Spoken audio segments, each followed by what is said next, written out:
Chegamos à parte final da série do estudo Éden, Figura das Igrejas, o Poder do Espírito, capítulo 2:10 de Gênesis. A altura. Percebemos que este jardim era mais alto do que as terras ao seu redor, pelo fato de que o rio saía do Éden e fluía para outras terras ao seu redor. É um fato comprovado de que as águas em seu estado líquido, quando não impedida por uma força externa, corre sempre do lugar mais alto para o mais baixo. Como este rio nascia no Éden e dali saía para outras terras, fica bem claro de que o jardim estava num local elevado. Esta deve ser também uma característica das igrejas de Deus hoje. Elas estão no mundo, mas não são do mundo. O mundo é inimigo de Deus. Tiago 4:4. Uma igreja local é a casa de Deus. 1 Timóteo 3:15. É um santuário de Deus sagrado. 1 Coríntios 3:17. Espiritualmente deve haver uma distância enorme entre uma igreja de Deus e o mundo. A organização da igreja não irá copiar a política humana com a sua democracia desordeira. As atividades da igreja não poderão ser confundidas com atividades de instituições mundanas. A adoração de uma igreja verdadeira será sempre muito superior à religiosidade fria e formal do mundo religioso. A igreja não deve procurar atrair pecadores com aquilo que o mundo oferece. O mundo tem diversão, filmes e festas. A igreja deve apresentar algo muito diferente e muito superior. Há algo de errado com nosso proceder se os incrédulos se sentem bem em nossas reuniões.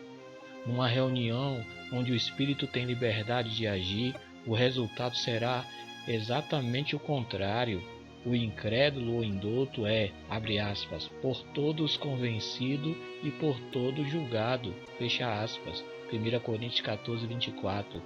Ele irá se sentir incomodado, percebendo que não somos iguais a ele espiritualmente falando. Ele irá perceber que é um pecador e que necessita da salvação.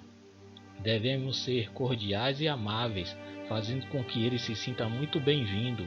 Mas não podemos esquecer que a nossa intenção ao trazê-lo não é simplesmente que ele volte outra vez, é que ele perceba o seu pecado e creia no Senhor Jesus Cristo como seu Salvador. Em suma, as igrejas de Deus devem ser lugares espiritualmente elevados, que nos chamem de radicais e fanáticos. Nós não podemos, em qualquer circunstância, baixar os padrões elevados de santidade e pureza que Deus exige de nós, o seu povo. O desejo de Deus para o seu povo é que seja um alvo, um exemplo para o mundo perverso. Filipenses 2:15. Que responsabilidade! Estamos buscando algo mais elevado do que aquilo que o mundo apresenta? Ou estamos manchando o nosso testemunho com a lama da irreverência e leviandade sob o pretexto de atrair as multidões? O santuário de Deus que sois vós é sagrado. 1 Coríntios 3:17. É melhor uma igreja pequena, mas, abre aspas, elevada, fecha aspas, do que uma igreja numerosa vivendo no vale junto com o mundo. Água. O jardim do Éden não era árido ou estéril, como já temos visto. Era um lugar onde crescia toda a árvore, um jardim cheio de vida, exuberante e atraente. Mas de onde vinha a vida deste jardim? Em parte da neblina que regava toda a terra, capítulo 2, verso 6 de Gênesis, mas principalmente do rio que saía do Éden. Um rio na Bíblia é uma figura muito apropriada do Espírito Santo, conforme a palavra de Deus nos explica em João 7:38-39. Este rio, portanto, é uma figura da atuação do Espírito Santo no meio do povo de Deus, dando-lhe vida e poder necessário para servir ao Senhor. É o Espírito quem nos torna capazes de servir pela sua presença conosco. Evangelho de João 14:16. Pelos dons que ele nos dá. 1 Coríntios 12:8. Ele também habita na igreja local. e é Ele quem irá operar no meio da igreja, levando-nos a obedecer ao cabeça. A autoridade é de Cristo e o poder é do Espírito. É fundamental que nossas igrejas tenham um rio para regá-las. A vida, o poder de nossas igrejas não podem vir de outra fonte, a não ser do Espírito Santo. Se na igreja onde você se reúne, o trabalho é feito no poder do homem, conforme a programação dos homens, onde está o Espírito de Deus? É nosso dever tirar da igreja todas as coisas que só agradam à carne, coisas que o Espírito de Deus jamais nos autorizou a introduzir. Podem ser inofensivas, podem até ser bonitas, mas vão limitar a liberdade que o Espírito tanto deseja ter. As religiões humanas, para atrair a mente de seus membros, precisam da ajuda de muitas coisas humanas. Uma igreja de Deus, porém, para atrair cristãos ao nome de Cristo, só precisa do poder do Espírito que, como um rio, irá espalhar a sua influência por todo o jardim. Alcance. Gênesis 2:10. Aquele rio não permanecia só no jardim do Éden, ele se dividia e atingia outras terras também, Havilá, Cush e Assíria, permitindo que elas fossem beneficiadas pela vida que havia nele. Um rio, pela sua própria natureza, não consegue ficar parado, mas avança sempre. Você se lembra daquela profecia impressionante registrada em Ezequiel 47?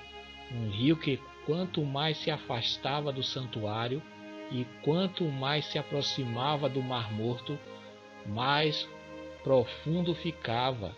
E o homem que guiava Ezequiel lhe disse: tudo viverá por onde quer que passe este rio. Versículo 9.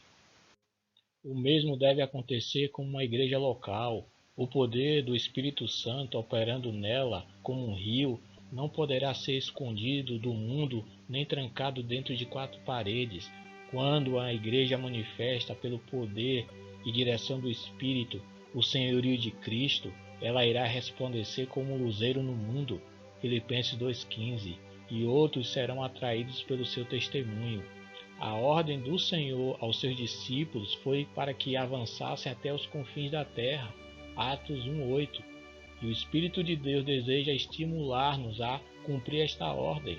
Veja o exemplo da igreja em Tessalônica, porque de vós repercutiu a palavra do Senhor, não só na Macedônia e Acaia, mas por toda a parte se divulgou a vossa fé para com Deus.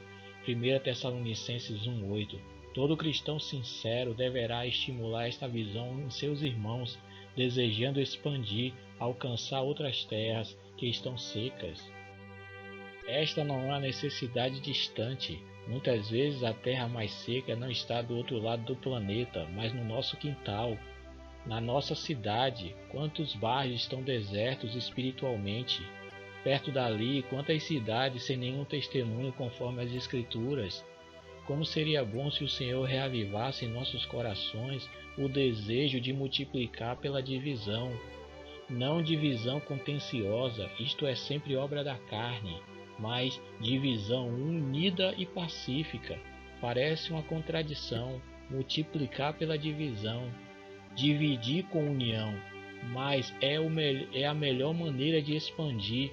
Uma igreja, por exemplo, com 60 membros, pode muito bem se tornar duas igrejas, cada uma com aproximadamente 30 membros, reunindo em dois bairros diferentes da cidade. Permaneceriam plenamente unidas, cooperando uma com a outra, mas seria agora duas igrejas locais distintas. Um novo bairro daquela cidade teria a bênção de possuir um testemunho ao nome de Deus. Os incrédulos daquele bairro não iriam apreciar isto, mas haveria uma luz brilhante ali. Outras pessoas teriam a oportunidade não apenas de ouvir o Evangelho pelas pregações, mas de ver o Evangelho pela vida da igreja. E com um tempo, essas duas igrejas teriam crescido o suficiente para se dividirem novamente, produzindo pela divisão pacífica e dirigida pelo Espírito Santo uma verdadeira multiplicação.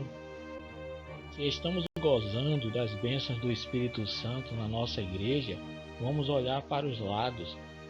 Há muitas terras aí fora, mesmo em nossas próprias cidades e regiões, aonde Deus quer acender um candeeiro, espalhando as bênçãos que só o Espírito Santo distribui, trazendo vida a mares mortos, trazendo luz a noites escuras.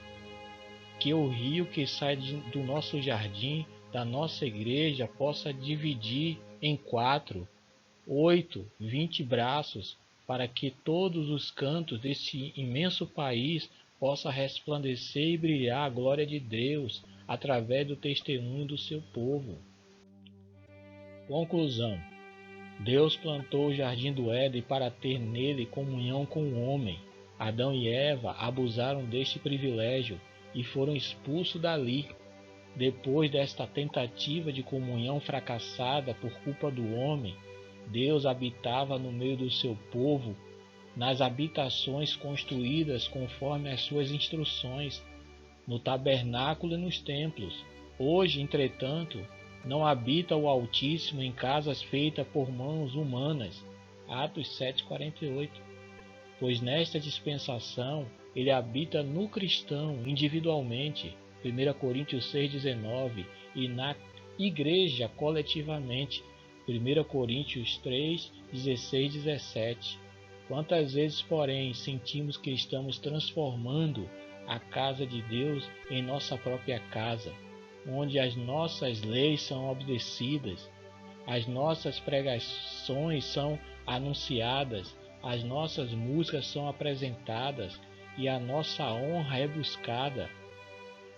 Não sabeis que sois santuário de Deus e que o Espírito de Deus habita em vós?